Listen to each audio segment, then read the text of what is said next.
Je ne savais pas que la dernière vraie conversation que j'aurais avec mon fils avait déjà eu lieu. Si je l'avais su, peut-être que je l'aurais gardé plus longtemps dans mes bras quand on s'est dit au revoir.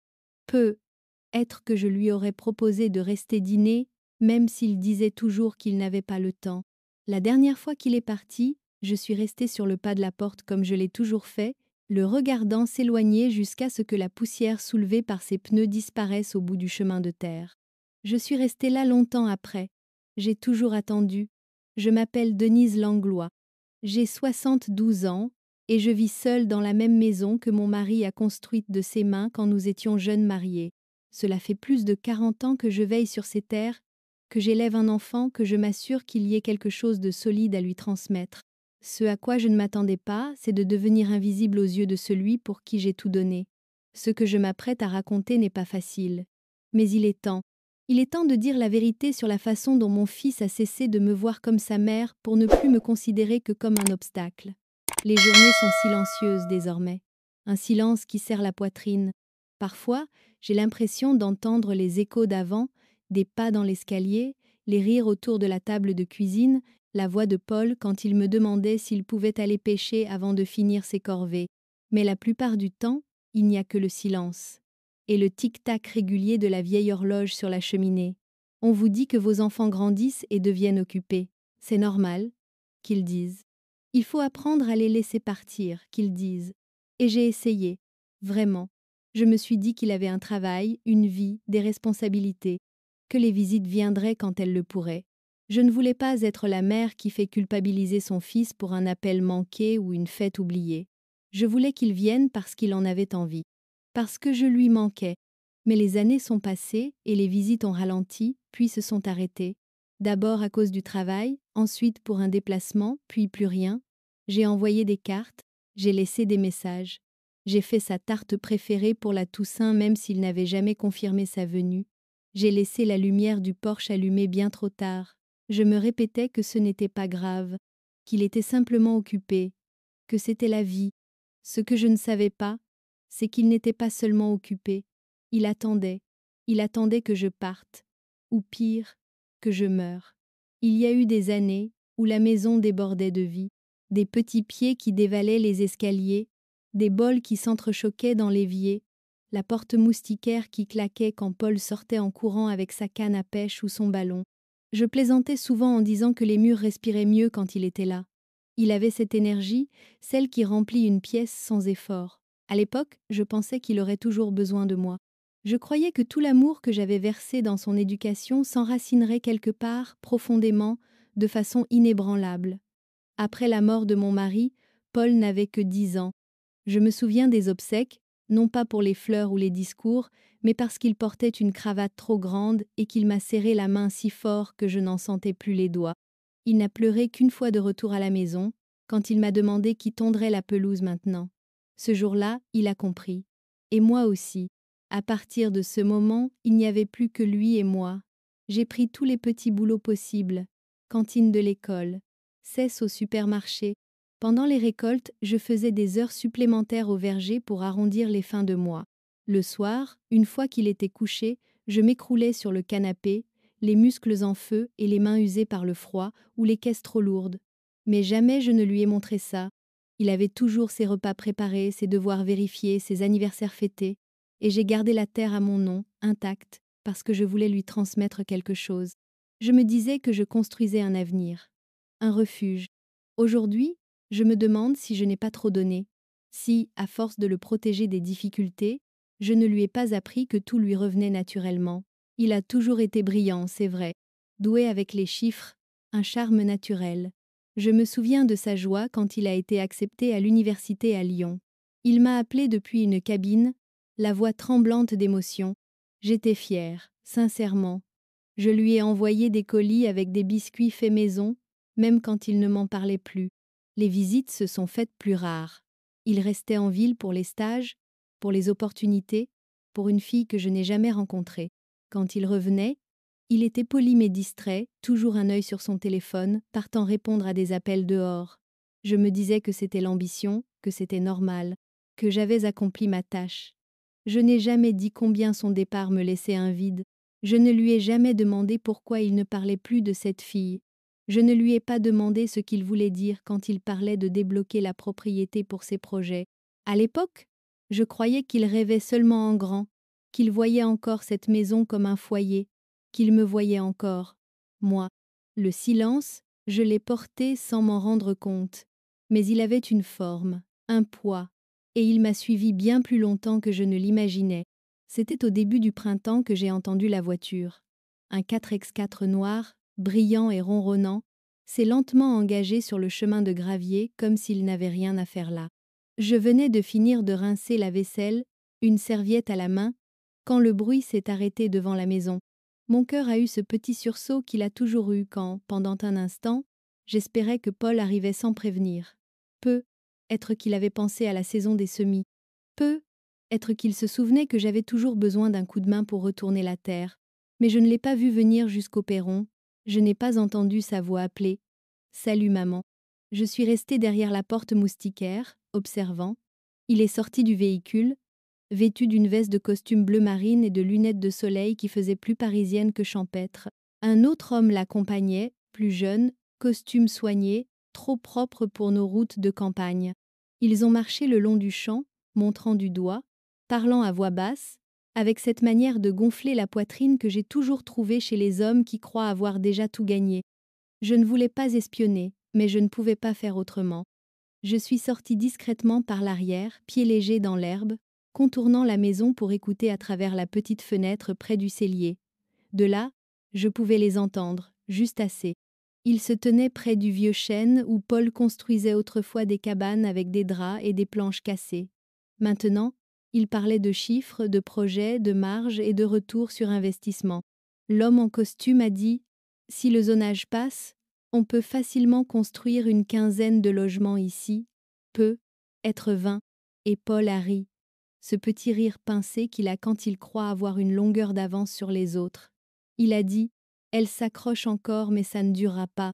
Franchement, elle est trop fauchée pour compter désormais. » Mon corps s'est figé, les mots ne sont pas tombés d'un coup, ils se sont déposés lentement, comme la vase au fond d'un bocal lourd et opaque. Trop fauché pour compter. Je suis restée là, la main posée contre le cadre de bois, sans respirer, le cœur cognant à mes tempes. Ils ont repris leur marche, retourné à la voiture, discutant encore, l'air sûr d'eux. Je suis restée cachée jusqu'à ce que le 4x4 disparaisse au détour du chemin. Alors seulement, je suis rentrée, les jambes étonnamment stables, comme si elle n'avait pas entendu mon fils me réduire à un détail gênant.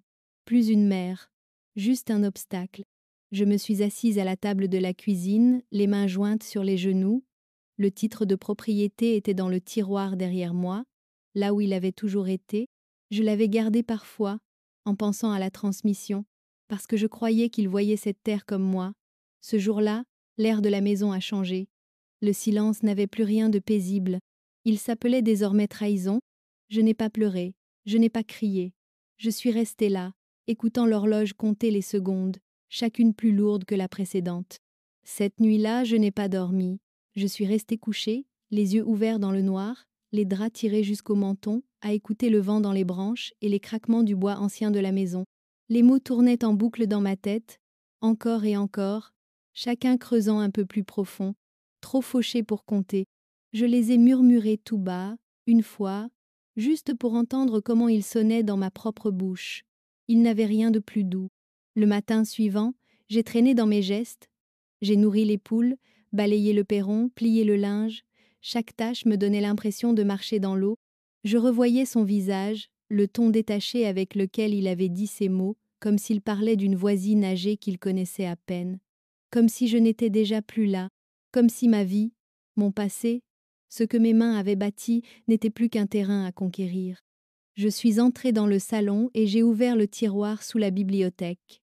L'acte de propriété y était toujours, rangé dans une enveloppe jaunie par le temps. Je ne l'avais pas regardé depuis des années. L'encre était un peu pâlie, mais mon nom y figurait encore, net et entier. Denise Margot Langlois, propriétaire. J'ai passé le bout des doigts dessus, me rappelant le jour où mon mari et moi l'avions signé ensemble à la mairie, notre fils endormi contre mon épaule. À l'époque, la terre représentait un engagement. une promesse de continuité. J'avais refusé de la vendre, même en période difficile. Pas une seule fois je ne l'avais envisagée, même quand les récoltes étaient maigres, même quand les dettes s'accumulaient. Je voulais qu'elle reste intacte pour Paul, pour qu'il ait un point d'ancrage dans ce monde qui change trop vite.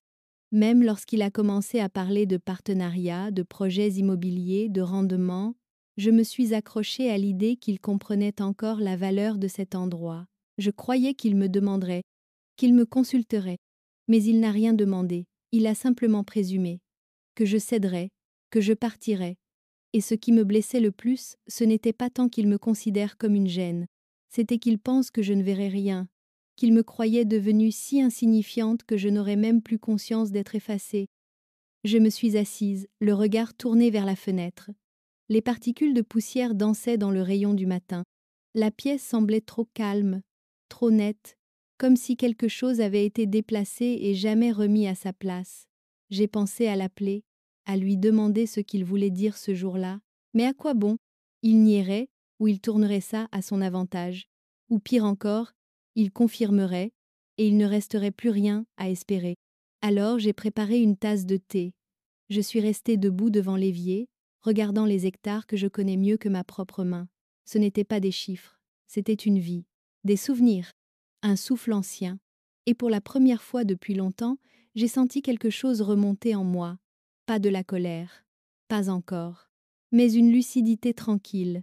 J'étais toujours là, je tenais toujours les clés, et je pouvais encore choisir. Il y a des signes que l'on ne voit pas tant qu'ils ne sont pas derrière nous, comme ces taches sombres au pied d'un arbre qui semble solide, jusqu'au jour où il tombe sans prévenir, rongé depuis des années. Avec Paul, c'était pareil. Le changement ne s'est pas fait d'un coup. Il est arrivé par petites couches, masqué par de bonnes intentions, des sourires polis, des rêves ambitieux. Je croyais que tout avait basculé lorsqu'il est parti à Lyon pour ses études, mais en y repensant, je vois bien que cela avait commencé avant. Pendant l'adolescence déjà, il s'éloignait, moins de repas partagés, plus de temps passé dehors ou enfermé dans sa chambre, les yeux pleins d'un avenir plus vaste que nos plaines. Il avait toujours eu de la facilité, intelligent, rapide à comprendre, un charme naturel. Les professeurs m'appelaient pour me dire que j'avais de la chance, que Paul irait loin, et j'étais fière. Vraiment, je pensais qu'il irait loin sans jamais oublier d'où il venait. Quand il a décroché son premier poste dans une agence d'immobilier à Grenoble, il appelait souvent. Il me parlait de ses projets, de ses clients, de ses idées. J'écoutais, même si je ne comprenais pas toujours. Je me disais que ce qui comptait, c'était qu'il veuille encore partager tout ça avec moi. Puis, peu à peu, les appels ont été plus courts, les messages moins fréquents, des nouvelles rapides, sans place pour mes questions. La première fois qu'il a mentionné la Terre, je n'y ai pas prêté trop attention. Il parlait de potentiel, de valorisation. Je pensais qu'il voyait cela comme un hommage, une façon de faire prospérer ce que nous avions bâti. Je n'ai pas compris qu'il regardait déjà cette maison non pas comme un foyer, mais comme une opportunité. Un hiver, il est revenu pour une courte visite, accompagné d'une femme élégante, le genre de femme dont les chaussures ne touchent jamais la boue. Elle avait un sourire figé et a décrit la maison comme pleine de charme, mais avec ce ton qu'on réserve aux antiquités. Paul passait son temps au téléphone, dehors, l'air absorbé. Avant de repartir, il m'a demandé, l'air de rien, si j'avais déjà pensé à vendre, comme s'il me demandait si je manquais de confiture. Je lui ai répondu que non. Il a hoché la tête, disant que c'était logique. Mais son regard disait autre chose. Ce même regard qu'il avait, petit, quand il mentait pour cacher une bêtise. Sauf que cette fois, ce n'était pas un cookie volé. C'était bien plus. Il n'est plus jamais revenu après cela. Plus de questions, plus de visites, juste le silence. Et moi, je me répétais que c'était la vie qui l'éloignait, que ce n'était pas personnel. Mais je vois maintenant que ce n'était pas un éloignement naturel. C'était une prise de distance calculée. Il ne voyait plus cette terre comme un legs, mais comme un dû. Ce glissement-là, discret mais profond, a tout changé. Après ce matin de printemps où j'ai entendu Paul parler à travers la fenêtre, quelque chose s'est déplacé en moi. Rien de spectaculaire. Plutôt comme une serrure qui cède doucement après des années de blocage. Je me suis mise à bouger différemment dans la maison, à remarquer des choses que j'avais laissées filer. Le passage de la lumière sur les murs, le chant des grenouilles près de l'étang, la texture de la terre sous mes doigts dans le potager, tout cela m'appartenait encore, et je l'avais oublié. Un jour, je suis allée en ville acheter du grain et, sur un coup de tête, je me suis arrêtée à la mairie. Je n'y avais pas mis les pieds depuis des années. L'odeur était la même, un mélange de papier ancien et de bois ciré. Derrière le comptoir d'accueil, il y avait Lucien Béraud. Nous avions été amis autrefois. Nos enfants allaient à l'école ensemble. Il avait perdu sa femme quelques années plus tôt et travaillait désormais à mi-temps pour la commune. Son sourire était un peu fatigué, mais sincère. On a parlé un moment de banalité, du temps, des travaux sur la départementale, de la prochaine foire agricole, puis j'ai glissé la question, comme on glisse une pièce dans une boîte postale sans vouloir entendre le bruit qu'elle fait. Est-ce qu'il connaissait quelqu'un qui s'occupait de la conservation des terres? Pas une vente, non. Une protection. Une garantie que personne ne puisse transformer cette parcelle une fois que je ne serai plus là. Il m'a regardé en silence un instant, les sourcils froncés non pas par suspicion, mais par attention. Puis il a hoché la tête. Il connaissait quelqu'un à la Fondation pour le paysage du Rhône. Ils avaient protégé plusieurs hectares dans la région, empêchant les lotissements de tout grignoter. Il m'a proposé de passer un coup de fil. J'ai dit oui. Je n'ai pas expliqué pourquoi, et il n'a pas demandé. Le soir même, j'étais sur la terrasse, une tisane à la main. Le vent caressait les volets. Le ciel était pâle, tirant sur le bleu d'acier. Je regardais le champ s'étirer devant moi. C'est là que Paul et moi avions semé des pommes de terre une année, les genoux dans la boue, riant comme deux enfants. Je me suis demandé s'il s'en souvenait encore, ou si ces images avaient été englouties par ses projets de lotissement et de rendement.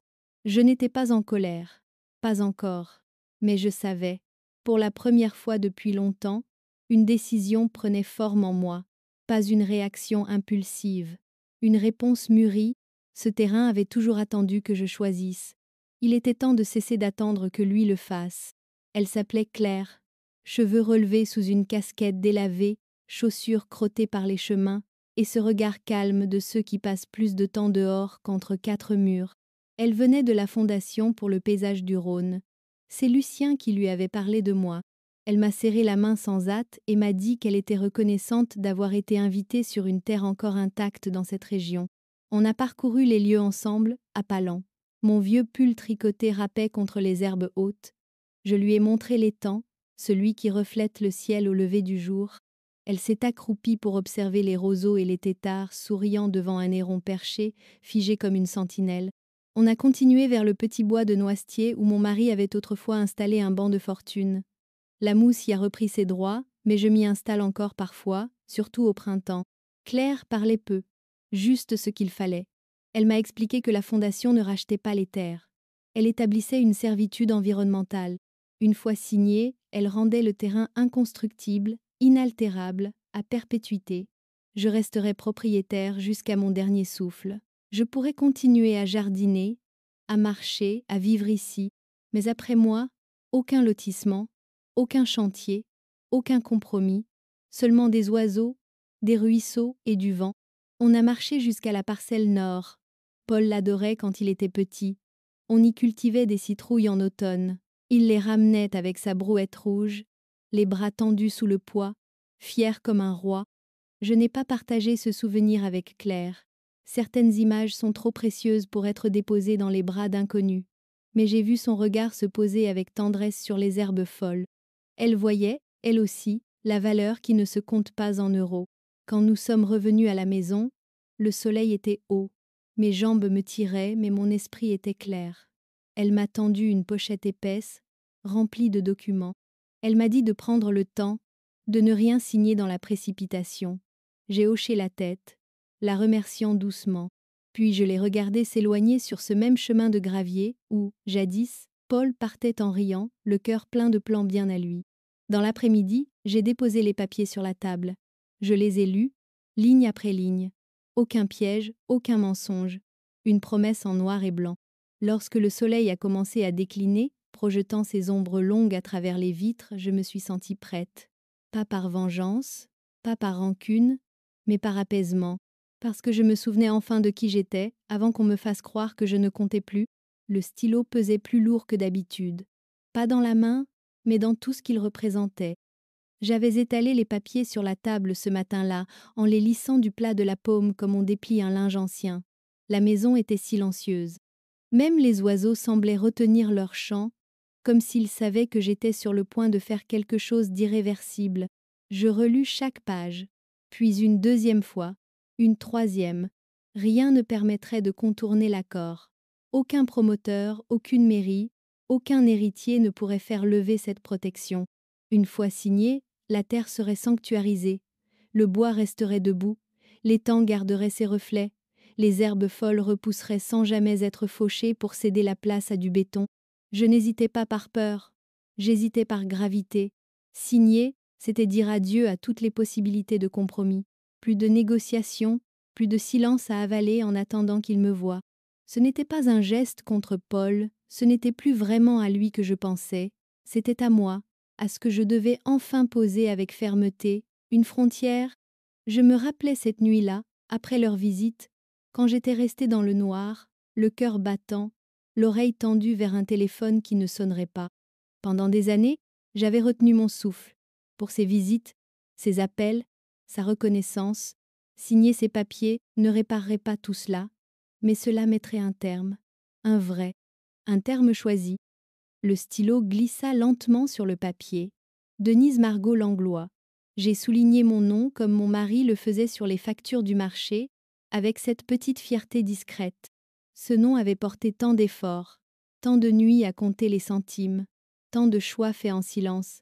Il méritait d'être inscrit là, au bas de cette promesse. Une fois la signature posée, je suis restée assise un moment, les mains sur les genoux. Il n'y eut pas de soulagement immédiat, pas de larmes non plus.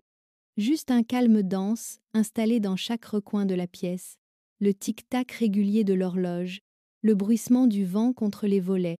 J'ai rangé les documents signés dans l'enveloppe prévue, puis je les posai près de la porte d'entrée. Claire passerait la chercher le lendemain matin. Je n'ai pas appelé Paul. Je n'ai pas rédigé de message. Je n'ai pas cherché mes mots. Il y aurait bien un moment pour ça. Ou peut-être pas. Ce soir-là, je suis restée immobile devant la fenêtre, le regard plongé dans les ombres longues du champ. Rien n'avait changé. Et pourtant tout était différent. La terre était toujours là. Et moi aussi. Mais à présent, ni elle ni moi n'appartenions à quelqu'un. L'appel est arrivé un jeudi soir, presque 2 semaines après la signature. J'étais dans le salon, en train de plier du linge propre. Des serviettes, quelques chemises, un torchon déchiré que je gardais quand même. Ces gestes me tenaient debout, dans une cadence tranquille que je connaissais par cœur. Le téléphone a sonné. Je ne me suis pas précipitée. J'ai attendu la deuxième sonnerie avant de décrocher. Je savais déjà qui c'était. La voix de Paul est arrivée claire, joviale, comme s'il n'y avait jamais eu de vide entre nous. Il a demandé comment j'allais, si le toit avait tenu depuis la dernière tempête, si j'avais besoin de quelque chose. Il parlait vite, comme s'il essayait d'enrober quelque chose. Je lui ai répondu calmement. Le toit allait bien. Le printemps était doux. Les pommiers étaient en fleurs, comme chaque année. Puis il y a eu cette pause, celle qui s'installe juste avant qu'on passe aux vraies raisons. Il a toussé un peu, puis m'a dit qu'il voulait parler de la propriété, qu'il y avait réfléchi, qu'il avait quelques idées à me soumettre, des acheteurs potentiels, des opportunités intéressantes. Il n'y avait rien d'urgent, bien sûr. Juste savoir où on en était. Je l'ai laissé parler, continuant à plier le linge. Il parlait de dossiers, de plans de financement, de partenaires prêts à s'engager, des mots creux, trop lisses, qu'il avait déjà dit 1000 fois ailleurs, puis il a dit que tout était prêt, qu'il ne manquait que ma signature. Je lui ai répondu que c'était déjà fait. Au début, il y a eu un silence, puis une note d'incrédulité. Il m'a demandé ce que je voulais dire.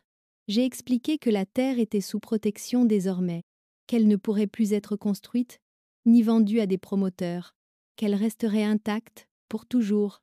Le silence s'est épaissi, puis il a explosé. Il voulait savoir quand, pourquoi. Comment j'avais pu lui faire ça?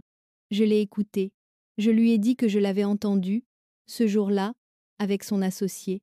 J'étais derrière la fenêtre, et j'avais compris que je ne comptais plus, que j'étais devenue, dans son regard, un simple obstacle sur un terrain qu'il croyait déjà lui appartenir.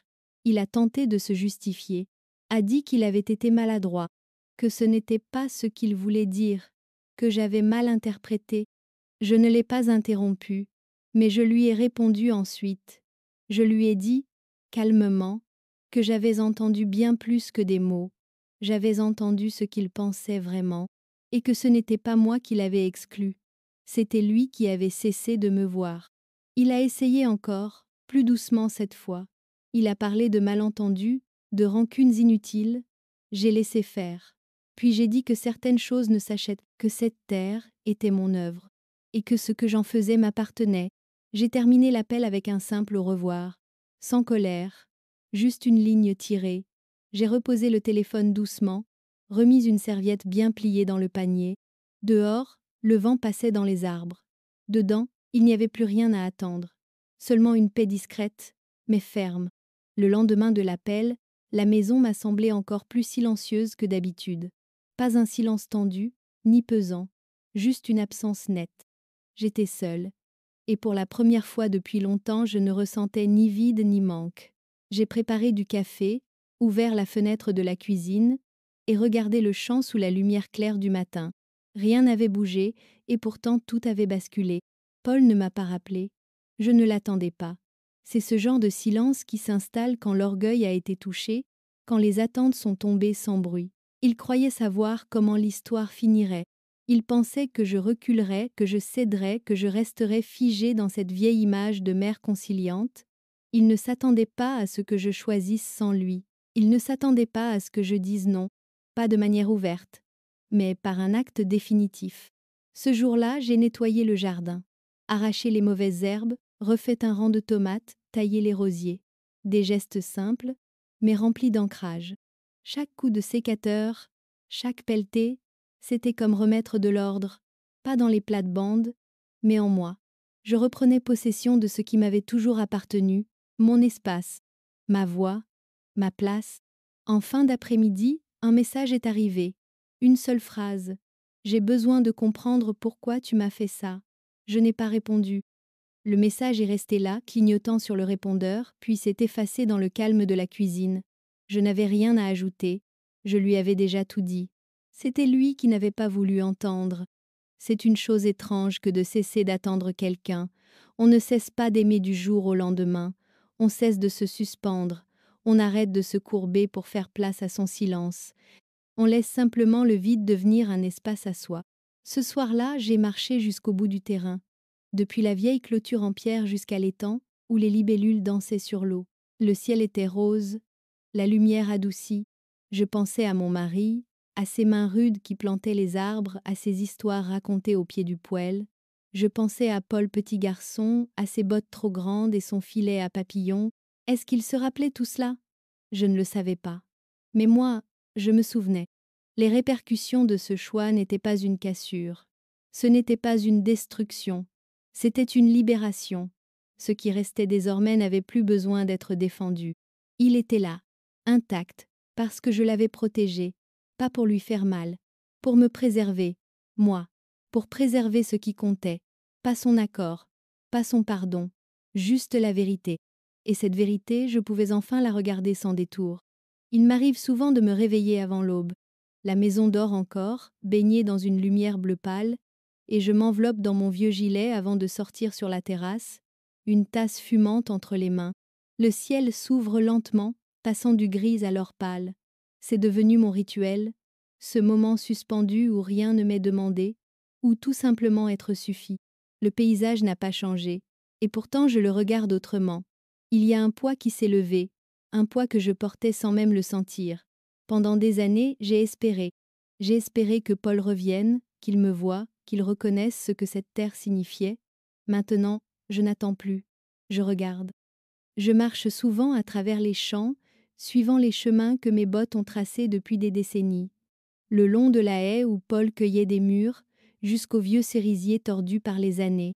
Je prends le temps. Plus besoin de courir après ce qui ne reviendra pas. Le vieux hangar tient encore debout. Les volets grincent un peu, mais ils respirent comme un cœur lent. Les outils sont toujours accrochés au même mur.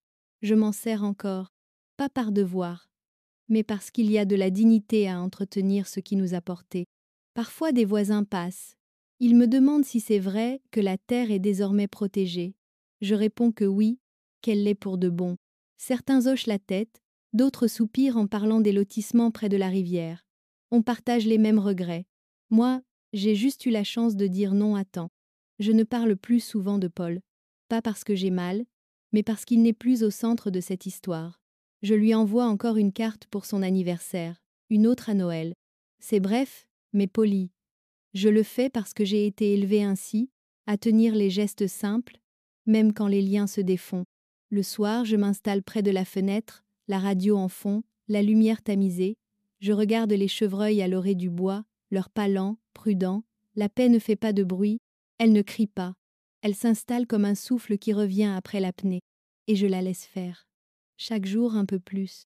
J'ai mis 3 jours à écrire la lettre pour Emma, 3 jours à choisir mes mots, à les peser, à les reprendre. Je ne voulais pas que ce soit un fardeau. Je ne voulais pas lui transmettre la déception. Je voulais lui offrir quelque chose d'autre. Quelque chose qui pousse, comme une graine. Je ne l'ai pas vue depuis des années. Elle devait avoir 12 ans, être 13, la dernière fois qu'elle est venue avec Paul.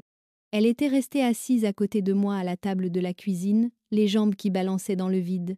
Elle m'avait parlé d'un exposé sur les abeilles. Elle avait déjà cette concentration douce, ce silence curieux qui m'avait marqué. Dans la lettre, je lui ai raconté la terre, je lui ai dit ce que j'en avais fait, je lui ai parlé de l'étang, des herbes folles, du vieux banc sous les noisetiers, je lui ai parlé du silence, du vent, de l'odeur de l'air en octobre. Je lui ai dit que tout cela existerait encore si un jour elle souhaitait revenir. Je n'ai pas parlé de conflit, ni de Paul, ni de trahison. Ce n'était pas sa place, ce n'était pas son histoire. Elle n'avait pas choisi, elle n'avait rien exigé. Je voulais qu'elle sache qu'on avait pensé à elle, que cette décision n'était pas un repli, mais un don. Quand j'ai glissé la lettre dans l'enveloppe, je me suis sentie légère, pas soulagée, mais claire. Peut être qu'elle ne répondra jamais, peut être qu'elle ne viendra pas. Ce n'était pas l'important. Ce qui comptait, c'était qu'elle sache que tout cela avait un sens, et que ce sens, je l'avais protégé pour elle aussi. Plus tard, je suis allée jusqu'au bout du terrain. L'air était tiède, le ciel couvert d'un voile doré. Je pensais au chemin que Paul n'avait pas pris, et à ceux qu'Emma prendrait peu, être. L'héritage n'est pas toujours un bien. Parfois c'est une manière de voir, une manière de garder intact ce qui mérite de l'être. Je suis restée un moment, les bras croisés, le regard dans le lointain. Ce que je laissais derrière moi n'était pas un champ vide, c'était un espace vivant, un refuge, et si elle venait un jour, elle comprendrait que rien n'a été perdu, seulement conservé. La lumière entre doucement à travers les rideaux, dessinant des motifs sur le plancher. Je suis assise près de la fenêtre, dans le vieux fauteuil à bascule, celui que nous avions acheté quand j'étais enceinte. Le bois craque un peu, mais il tient, comme moi. C'est là que je passe le plus de temps maintenant, à regarder, non plus à attendre. Je ne scrute plus le chemin en espérant voir une voiture s'approcher. Je ne tends plus l'oreille à chaque bruit de moteur. Ce temps-là est fini. Le reflet dans la vitre me montre un visage familier, mes cheveux argentés, relevés proprement, les rides autour des yeux, marqués comme les sillons dans le champ. Je ne détourne plus le regard. Il n'y a plus de honte, ni de regret. Seulement une femme qui a vécu, qui a donné et qui a fini par choisir pour elle-même. Dehors, le paysage respire. Le vent fait danser les hautes herbes. Les oiseaux volent bas. Le calme est complet, non pas vide, mais dense. Plein de ce que j'ai décidé de garder, plein de ce que j'ai refusé de laisser disparaître. Je pense parfois à Paul. Je me demande ce qu'il raconte à ses amis, s'il parle encore de moi, s'il dit que je l'ai trahi ou s'il ne dit rien du tout. Ce n'est plus mon affaire. Ce que je sais, c'est que j'ai fait ce qu'il fallait. Non pour lui prouver quoi que ce soit, mais pour moi. Et pour tout ce que cette terre représente, la lettre pour Emma repose dans une boîte en bois près de mon lit. Si elle vient un jour, elle saura, elle verra. Et peut-être comprendra-t-elle que parfois, le plus bel héritage, c'est ce qu'on a su préserver. Je reste un moment dans le silence. Le soleil descend lentement, allongeant les ombres sur le parquet. Je n'ai plus besoin de parler. La fenêtre dit tout, et la terre, comme toujours, écoute.